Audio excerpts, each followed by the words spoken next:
Ladies Chika, Danay Pangilinan, pinaalam sa lahat sa buong kapamilya, actress and actor na si Belle ay girlfriend na niya.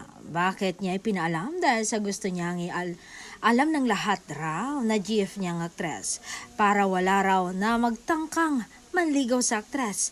Kaya pala kampante siya na hiwalayan muna sa mga project ang kasintahan. Planado niya lahat, malinis at maayos. At isa pa, hindi lang niya nobyang aktres, fiancé na niya. Yan ang pinaalam niya sa lahat.